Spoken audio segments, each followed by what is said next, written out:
तो माओ ज़ेडुंग बेसिकली मुतासर था, मार्क्स से बहुत ज़्यादा मुतासर था, लेनिन से बहुत ज़्यादा मुतासर था, इवन स्टालिनिज्म से भी बहुत ज़्यादा मुतासर था।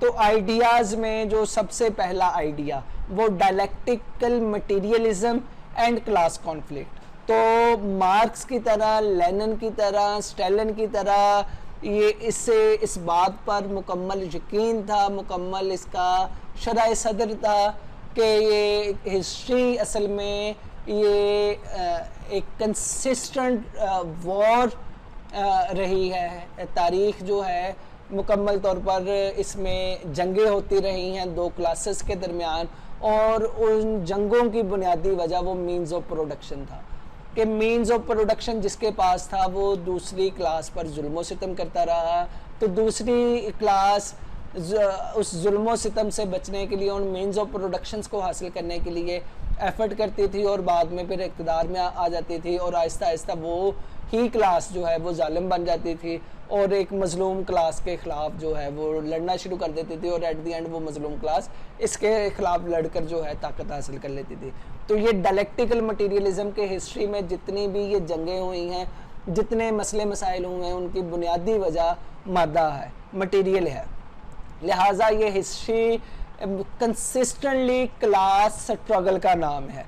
तो इस पर इसका यकीन था, यही वजह है कि इसी आइडिया को ये अपने यहाँ इम्प्लीमेंट कर रहा है। मार्क्स का कहना था कि ये मौजूदा दौर बुर्जुआजी और प्रोलेटेरिएट का है, यानी इंडस्ट्रियलिस्ट सरमायादार और मजदूर ये दोनों आमने सामने हैं, जबकि इसके बरक्स चाइना में इंडस्ट्री का तकरीबन ना होने के बराबर थी। यहाँ पर जो दो कम्युनिटीज़ आपस में आमने सामने थी वो फ्यूडल्स थे और दूसरे नंबर पर फार्मर्स थे, किसान थे। तो ये दोनों आपस में एक दूसरे के अगेंस्ट थे, एक दूसरे के आमने सामने थे। तो अब जो चेयरमैन माओ ने जो अपनी आइडियालॉजी इस्टेब्लिश की है वो इसी बेस पे ही इस्टेब्लिश की है कि फार्मर और फ्यूडल ये कंसिस्टेंटली एक दूसरे के ख़िलाफ़, एक दूसरे के आमने सामने हैं। और चाइना में इनकलाब तभी आएगा जब किसान फ्यूडल्स के अगेंस्ट उठेंगे।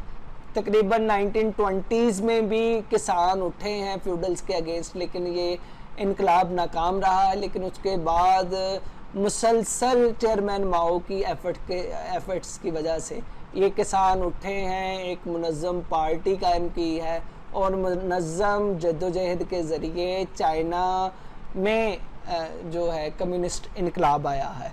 तो इसका कहना है कि बुनियादी तौर पर कोई भी इनकलाब कामयाब हो सकता है, वो तभी हो सकता है जब एक पार्टी इस्टेब्लिश होगी और उस पार्टी के कारकुनों में इत्तेहाद होगा, डिसिप्लिन होगा, यूनिटी होगी, तभी हम दूसरे लोगों को शिकस्त दे सकते हैं। फिर इसका दूसरा आइडिया है नेशनलिज्म एंड इंटरनेशनलिज्म। स्टालिन के अगेंस्ट और मार्क्स और लेनिन से करीब होने के लिए इसने नया नज़रिया दिया नेशनलिज्म एंड इंटरनेशनलिज्म का। एक तो इसने कहा कि भाई अपनी नेशन को स्ट्रॉन्ग करना ज़रूरी है, सेम जैसे कि स्टालिन ने कहा कि भाई अपनी रियासत को आप जब तक मजबूत नहीं करेंगे, नेशनलिस्ट पॉलिसी नहीं अपनाएंगे, तब तक आप ताकतवर नहीं होंगे। प्लस इसने ये भी कहा कि भाई इंटरनेशनलिज्म भी होना चाहिए, हमें इस इनकलाब को एक्सपोर्ट भी करना चाहिए, दूसरे ममालिक में भी इनकलाब को उसकी हमायत करनी चाहिए ताकि मज़दूरों की हुकूमत बढ़े, दुनिया में रेवोल्यूशंस आएँ और सरमायादारों की ताकत कम हो। तो ये इंटरनेशनलिज्म का भी हामी था। A communist must have these two approaches. Number one, he must be nationalist and second he must be internationalist. तो ये बुनियादी इसका आइडिया था, ये दोनों आइडियाज़ को ही सपोर्ट करता है। तो इस लिहाज से अगर देखा जाए कि ये जितने भी प्रैग्मेटिस्ट लीडर आए हैं जिन्होंने प्रैक्टिकल लाइफ में देखा, तो उन्होंने ये देखा है कि ये आइडिया जो है कि स्टेट विदर अवे कर जाएगी, स्टेट जो बस एक ट्रांजिशनल फेजेस तक स्टेट रहेगी उसके बाद ख़त्म हो जाएगी। तो स्टालिन ने भी इससे काफ़ी हद तक, स्टालिन ने तो मुकम्मल तौर पर इसका इनकार किया और इसने भी इसका तकरीबन इनकार किया है। तो इसका यही कहना है कि जिन ममालिक में इनकलाब आ चुका है वो ममालिक अब दूसरे ममालिक की मदद करें ताकि वहाँ पर भी इनकलाब आए। थर्ड इसका नज़रिया है थ्योरी ऑफ रेवोल्यूशन का। इसका कहना है कि इनकलाब आसानी से नहीं आ सकता, इसके लिए तंजीम, इत्तेहाद, नज़्म ज़ब्त और जद्दोजहद जो है ज़रूरी है। तो इसके लिए यही ज़रूरी है कि वो क्लासेस जो हैं जो कि इनकलाब का बाइस बनती हैं उनमें शऊर हो, उनकी तंजीम हो, उनकी तंजीम साजी हो और बुनियादी तौर पर एक पार्टी वजूद में आए जो कि उनको उनकी तंजीम साजी करे, उनकी तरबियत करे, तो उसके बगैर रेवोल्यूशन मुमकिन नहीं है। तो ये इसका कहना है कि रेवोल्यूशन ऐसे नहीं कि आपने 2 किताबें पढ़ी, थोड़े से आप नज़रियाती बन गए, कुछ इस्तिलाहात सीखी तो इनकलाब आ जाएगा। तो इनकलाब कहता है ऐसे नहीं आता। इनकलाब कंसिस्टेंटली एफर्ट करने से आता है, मुसलसल जद्दोजहद करने से आता है और सबसे बड़ी बात जो है डिसिप्लिन एंड यूनिटी, वो ज़रूरी है। यानी आप नज़रियाती हो और उसके बाद डिसिप्लिन एंड यूनिटी हो, फौजी तरबियत हो, तब आप किसी भी मुल्क में इनकलाब ला सकते हैं। तो यहाँ पे जो भी इनकलाबी होगा तो उसे कांटों की सेज पर चल कर आना पड़ेगा, उसे ज़िंदगी की कुर्बानी देनी पड़ेगी, उसे बहुत सी कुर्बानियाँ देनी पड़ेंगी, फिर कहीं इनकलाब आएगा। तो सिर्फ बातें करने से, टेबल टॉक करने से या कुछ मीटिंग्स बुलाने से इनकलाब कभी भी नहीं आता, अकॉर्डिंग टू चेयरमैन माओ।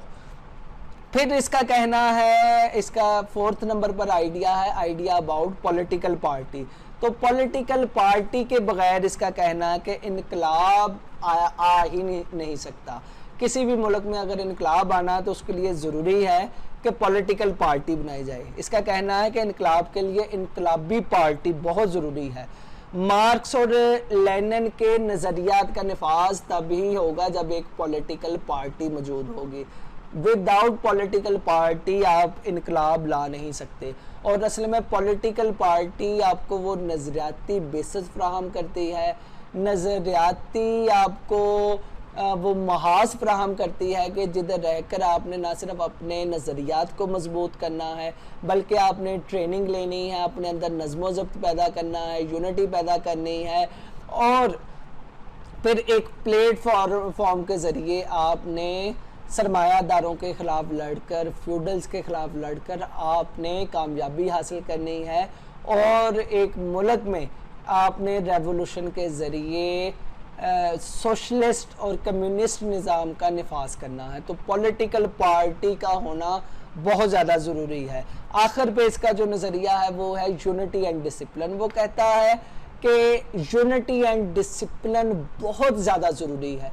अगर इस पॉलिटिकल पार्टी में यूनिटी और डिसिप्लिन नहीं है, हर बंदा अपनी ही राग लाप रहा है, हर बंदा नज़रिए को खुद अपने लिहाज से इंटरप्रेट कर रहा और दूसरों को गलत करार दे रहा, तो इससे कहता कभी इनकलाब नहीं आएगा। इससे बस मीटिंग्स हो जाएंगी, आपकी जो है जो जहनी जो तशनगी है वो तो ख़त्म हो जाएगी, लेकिन इनकलाब नहीं आएगा। इनकलाब के लिए ज़रूरी है कि आप में यूनिटी हो, डिसिप्लिन हो, आप अपने लीडर्स को फॉलो करें, उसके पीछे चलें और मुकम्मल तौर पर